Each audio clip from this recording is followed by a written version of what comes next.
দুনিয়াতে যে ব্যক্তি বেশি পেট পুড়ে খাবে, কাল কিয়ামতের মাঠে সে সবচেয়ে বেশি ক্ষুধার্ত থাকবে বলেন না? খাবে না, নিজের পেটটাকে তিন ভাগ করবে, এক ভাগ খাবার, এক ভাগ কি পানি, আর এক ভাগ শ্বাস প্রশ্বাসের জন্য থাকা।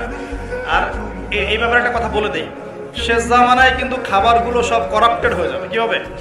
খাবার ভেজাল হবে, ভেজাল। এটার দলিল সূরা কাহাফে আছে, আমি এটা ব্যাখ্যা করবো না। কাহাফে আছে, আমি ব্যাখ্যা করবো না, শুধু ইন্ডিকেশন দিচ্ছি। 309 বছর ঘুমিয়েছিলেন আসহাবুল কাহফ। কত বছর? 309 বছর ঘুম থেকে উঠেই তারা প্রথম যে অনুভবটা করেছেন সেটা হলো তারা ক্ষুধার্ত। তারা কি ক্ষুধার্ত? দেখেন, 309 বছর পর যদি আপনি ঘুম থেকে ওঠেন, আপনার কাছে এই দুনিয়াটা আজীব মনে হবে, হবে না?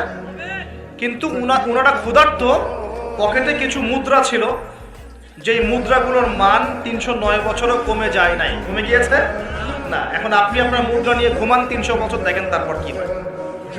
কি হবে? টাকা থাকবো না যাইবো গা?